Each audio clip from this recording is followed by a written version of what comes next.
নমস্কার বন্ধুরা, welcome to Arpita's kitchen. অর্পিতার কিচেনে আপনাদেরকে স্বাগত। আজকে আমি আপনাদেরকে তৈরি করে দেখাবো সাবুদানার শরবত। এটাকে আপনারা সাবুদানার শরবতও বলতে পারেন বা রোজ ড্রিঙ্কও বলতে পারেন। একটা বেশ রিফ্রেশিং ড্রিঙ্ক। এটা আপনারা গরমে যে কোনো সময় গরমে খেতে পারেন বা যে কোনো সময় কোনো ব্রত রাখলে তখনও খেতে পারেন। চলুন দেখে নেওয়া যাক আজকের আমি ড্রিঙ্কটা কীভাবে বানাচ্ছি। তো সাবুদানার শরবতটা বানানোর জন্য প্রথমে আমি এখানে জল নিয়ে নিয়েছি, গরম জল। আর জলটা আমি গরম হতে বসিয়ে দিয়েছি। আর সাথে আমি দোকান থেকে 200 গ্রাম সাবুদানা নিয়ে এসেছিলাম। তো সাবুদানাটা কিন্তু আমি জল দিয়ে ভিজিয়ে রাখিনি, যেরকম কিনে এনেছি সেরকমই খুব ভালো করে সাবুদানাটা ধুয়ে তারপর এখানে গরম সেদ্ধ হতে দিয়ে দিয়েছি। তো সাবুদানাটাকে আমাদের খুব ভালোভাবে সেদ্ধ করে নিতে হবে।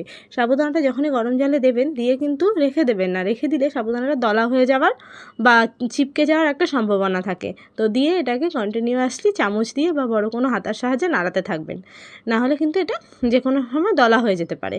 তো দেখুন নাড়াতে নাড়াতে আমি এটাকে বেশ কিছুক্ষণ রান্না করে নেব, ততক্ষণ পর্যন্ত আমি এটাকে সেদ্ধ করব যতক্ষণ এটার যে সাদা কালারটা সেটা ট্রান্সপারেন্ট না হয়ে যায়। যখনই ট্রান্সপারেন্ট হয়ে যাবে তখনই বুঝতে পারবেন যে সাবুদানাটা সেদ্ধ হয়ে গেছে এবং পুরোপুরি সেটা রেডি হয়ে গেছে।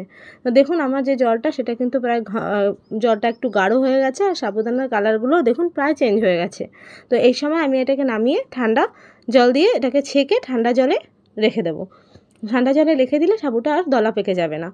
আর অপরদিকে দেখুন আমি এখানে একটা প্যান নিয়ে নিয়েছি আর তাতে আমি এই 500 গ্রাম মতো দুধ দিয়ে দিচ্ছি। আপনারা দুধটা আপনাদের প্রয়োজন মতো যতটা কম বেশি রাখতে চান ততটা নিতে পারেন। দুধটা আমি এখানে ফোটানো দুধ নিয়েছি, কাঁচা দুধ কিন্তু ব্যবহার করিনি। আপনারা যদি চান কাঁচা দুধ ব্যবহার করতে সেটাও করতে পারেন, তবে কাঁচা দুধ ব্যবহার করলে একটু বেশি সময় লাগবে হতে। আর দুধটা যদি আগে থেকে ফোটানো থাকে তাহলে আর অতটা বেশি সময় লাগবে না। তো দুধটা দিয়ে দেখুন দুধটা আমার ফুটতে আরম্ভ হয়ে গেছে। যেহেতু দুধটা ফোটানো ছিল, মানে সেদ্ধ করা ছিল, তো সেহেতু আর দুধটা ফুটতে বেশিক্ষণ টাইম নেয়নি। তো ফোটানো দুধটাকে আমি খুব ভালোভাবে নাড়িয়ে এবারে আমি এর মধ্যে চিনি দেবো। আপনারা চিনির জায়গাতে কনডেন্স মিল্কও দিতে পারেন আপনাদের পছন্দ মতো। তো মিষ্টিটা আপনারা আপনাদের প্রয়োজন মতো দেবেন। আমি এখানে 4 চামচ চিনি ব্যবহার করেছি। ঠিক আছে, এবার মিষ্টিটা কম বেশি আপনারা আপনাদের নিজেদের মতো ব্যবহার করবেন বা যতটা দুধ নেবেন সেই অনুযায়ী আপনারা মিষ্টিটা দেবেন। মিষ্টি তো এখনকার দিনে কম বেশি অনেকে কম খায় অনেকে বেশি খায়, তো মিষ্টিটা আপনারা নিজেদের পছন্দ মতো দেবেন। তো চিনিটা দিয়ে আমি এখানে খুব ভালোভাবে নাড়িয়ে নিয়েছি। আর এখানে দেখুন সাবুদানাটা আমি জল থেকে তুলে ছাঁকনিতে ছেঁকে রেখেছিলাম, সেই সাবুদানাটা আমি এর মধ্যে দিয়ে দিচ্ছি। সাবুদানাটা দিয়ে খুব ভালোভাবে দেখুন সাবুদানাটা ছাঁকনিতে এক জায়গায় হয়ে গেছিলো, কিন্তু যখনই আমি দুধের মধ্যে এটা দিয়ে দিয়েছি দেখুন সাবুদানাগুলো কিন্তু ছেড়ে গেছে। আর যদিও কোনোটা একসাথে থাকে আপনি একটু হাতার সাহায্যে সেটাকে নাড়িয়ে নেবেন, নাড়িয়ে ছাড়িয়ে দেবেন, তাহলে দেখবেন গরম দুধে দেওয়ার সাথে সাথেই এটা কিন্তু ছেড়ে যাবে।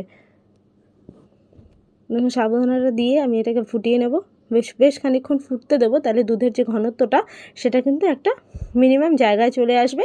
একদম বেশি সাবু কিন্তু ব্যবহার করা যাবে না। দুধ যতটা, আমি এখানে 500 গ্রাম দুধের জন্য 200 গ্রাম সাবু পুরোটা ব্যবহার করিনি, 100 গ্রাম মতো ব্যবহার করেছি।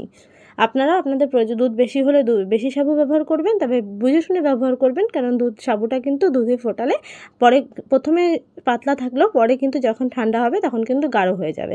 তো আর এখানে দেখুন আমি এখানে রোজ সিরাপ নিয়েছি। রোজ সিরাপ আমি এখানে 2 চামচ ব্যবহার করেছি। তো রোজ সিরাপটা দেওয়ার সাথে সাথে দেখুন দুধের কালারটা কিন্তু হালকা হালকা চেঞ্জ হয়ে গেছে। এবার যতটা ফুটবে তত এটা আরও গাঢ় কালার হয়ে যাবে। আর সাবুগুলো আপনাদেরকে দেখিয়ে দিলাম, বেশ সুন্দর ট্রান্সপারেন্ট। আর দেখুন সাবুগুলো কিন্তু সমস্তটাই দুধের ওপরে ভেসে আছে, ভেতরে কিন্তু ডুবে যায়নি। দুধ যত ভেসে থাকবে তত বুঝতে পারবেন সাবুটা আমাদের একদম পুরোপুরি বয়েল আছে। অপরদিকে আমার দুধটা আর সাবুটা আমি ঠান্ডা করার জন্য ফ্রিজে রেখে দিয়েছি আধা ঘন্টা মতো। এবার ওটা ঠান্ডা হয়ে যাবে, আমরা এটা ঠান্ডা পরিবেশন করব, তাই জন্য। অপরদিকে দেখুন আমি এখানে আবারও জল গরম করতে বসিয়ে দিয়েছি জেলিটা তৈরি করব, তাই জন্য আমি এখানে উইকফিল্ডের জেলিটা নিয়ে নিয়েছি স্ট্রবেরি ফ্লেভারের। এর সাথে দেখুন 2টো প্যাকেট থাকে, একটার মধ্যে ওই অরেঞ্জ কালার আর একটা এখানে সাদা মতো পাউডার মতো রয়েছে। প্রথমে আমি সাদা পাউডারটা দিয়ে দিলাম, সাদা পাউডারটা দিয়ে তারপরে আমি ওই যে স্ট্রবেরির যে পাউডারটা রয়েছে সেই পাউডারটা এর মধ্যে দিয়ে দেবো। দিয়ে এখানে কিন্তু আমি গ্যাসের ফ্লেমটা এখানে কিন্তু আমি বন্ধ করে দিয়েছি। জলটা কিন্তু আমরা ফোটাবো না, জলটা আমরা গরম করে নেব, যাতে হাত ডোবানো যায় এরকম গরম করে জলটা গ্যাসটা বন্ধ করে তারপর কিন্তু এর মধ্যে মেলাবো। এখানে কিন্তু এটা দিয়ে জলটাকে ফোটানোর বা এটাকে ফোটানোর কিন্তু কোনো প্রয়োজন নেই। আপনারা একবার প্রসেসটা পড়ে নেবেন, ওই প্যাকেটের ভেতরে একটা সাদা কাগজে প্রসেসটা দেওয়া আছে। তো ওইটা আমি সরিয়ে নিলাম, সরিয়ে নিয়ে একটা পাতলা মতো থালা নিয়েছি। পাতলা মতো থালা নিয়ে ওই থালাতে আমি এখানে যে জেলির যে জেলি যে সিরাপটা, এটাকে দেখুন আমি এর মধ্যে সবটা ঢেলে দিলাম। তো থালাতে কিন্তু কোনো কিছু লাগানোর প্রয়োজন নেই, নর্মালি প্লেন থালাতে আপনারা এটা ঢেলে দেবেন। ঢেলে দিয়ে এটাকে আমি ঢাকা দিয়ে রেস্টে রেখে দেবো আধা ঘন্টা মতো। তো আধা ঘন্টা রেখে দিলেই এটা দেখুন পুরো সেট হয়ে যাবে। তো আধা ঘন্টা পর দেখুন আমি আপনাকে তুলে দেখাচ্ছি, জেলিটা কিন্তু একদম থকথকে তৈরি হয়ে গেছে। দেখুন থালা থেকে কিন্তু কোনো দিক দিয়ে খুলে পড়ছে না বা কোনো কিন্তু জল নেই, পুরোটা কিন্তু জমে যেরকম বাচ্চারা যে জেলিগুলো খায় সেরকম হয়ে গেছে। আপনারা এই জেলিটা বানিয়ে ফ্রিজে স্টোর করেও রাখতে পারেন বাচ্চাদেরকে দেওয়ার জন্য। যেহেতু এটার মধ্যে কোনো রকম কোনো কেমিক্যাল নেই, তো এটা কিন্তু বাচ্চারাও খেতে পারবে, কোনো অসুবিধা নেই। তো এবারে আমি এটাকে ডায়মন্ড শেপ দিয়ে বেশ ছোটো ছোটো যেরকম শরবতে ইউজ করা হয়, তো সেরকম শেপ দিয়ে আমি এবার এটাকে কেটে নেব। আমি কাটার পর আপনাকে তুলে দেখিয়ে দিচ্ছি যে কত সুন্দর জেলিটা তৈরি হয়েছে। সমস্ত প্রসেসগুলো আপনারা কাগজের পড়ে নেবেন, পড়ে নিলে একদম ঠিকঠাক আমি যেভাবে বানালাম সেরকমভাবে যদি আপনারা বানান একদম ঠিকঠাক কিন্তু জেলিটা দেখুন কি সুন্দর স্কোয়ার হয়ে গেছে, জেলিটা বেশ সুন্দর। এবার যখনই এখানে এরকম দেখতে লাগছে তাও দেখুন পরিষ্কার বোঝা যাচ্ছে কিন্তু যে স্কোয়ার ছোটো জেলির টুকরোগুলো। তো এবারে চলে যাব আমরা জেলিটা এই শরবতটা তৈরি করতে। তো দেখুন আমি ফ্রিজ থেকে বার করে নিয়েছি, দুধটা একদম ঠান্ডা, সমস্ত দুধটা বেশ দেখুন হালকা একটুখানি ঘন হয়ে গেছে, আর সাবুদানাগুলোও দেখে বুঝতে পারছেন একদম ট্রান্সপারেন্ট কালার হয়ে গেছে। এবারে চলুন আমি আপনাকে সার্ভ করে দেখাচ্ছি। এটা কিন্তু আপনারা ফ্রিজে স্টোরও করে রাখতে পারেন, যখন কোনো গেস্ট আসবে বা বাড়িতে ছোটো গরমে যখন দুপুরবেলা তখন কিন্তু আপনারা বাচ্চাদেরকেও বানিয়ে এটা দিতে পারেন, বা বাড়িতে গেস্ট আসলেও বানিয়ে দিতে পারেন। বাচ্চারা কিন্তু খুব মজা করে খাবে এটা। দেখুন জেলিগুলো যখনই দুধের মধ্যে আমি দিলাম, সাবু মেশানো দুধটার মধ্যে, জেলিগুলো কিন্তু ডুবে যায়নি, জেলিগুলো কিন্তু জলের উপরে দুধের উপরে ভেসে উঠেছে। আর সমস্ত জেলিগুলো যে টুকরো স্কোয়ার সাইজ, সেটা কিন্তু এবার পরিষ্কার বোঝা যাচ্ছে। তো এটাকে আপনি চাইলে এরকমভাবে মিলিয়েও ফ্রিজে স্টোর করতে পারেন, বা আলাদা আলাদাও স্টোর করতে পারেন, যখন আপনি সার্ভ করবেন তখন আপনি মিলিয়ে দিতে পারেন, কোনো অসুবিধা নেই। তো এবারে আমি এটাকে এই দুটো গ্লাসে সার্ভ করে আপনাকে দেখিয়ে দিচ্ছি।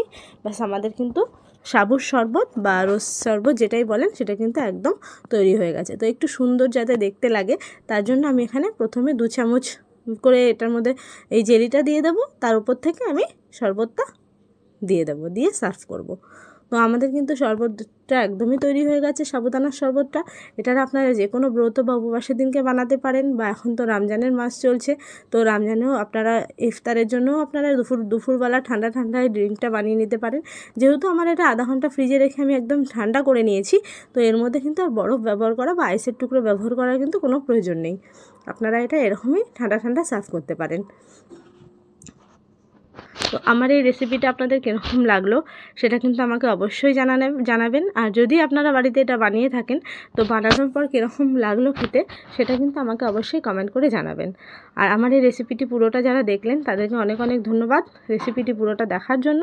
আর যারা আমার চ্যানেলটিকে সাবস্ক্রাইব করেছেন তাদেরও অনেক ধন্যবাদ। আর যারা এখনও পর্যন্ত সাবস্ক্রাইব করেননি তারা আমার চ্যানেলটিকে সাবস্ক্রাইব করবেন এবং পাশে থাকা বেল আইকনটি অবশ্যই প্রেস করে রাখবেন, যাতে পরবর্তী যে ভিডিওটা আমি পোস্ট করব সেটার নোটিফিকেশানটা আপনারা অতি সহজেই পেয়ে যান। তো নমস্কার, ভালো থাকবেন, সুস্থ থাকবেন। আমি আবার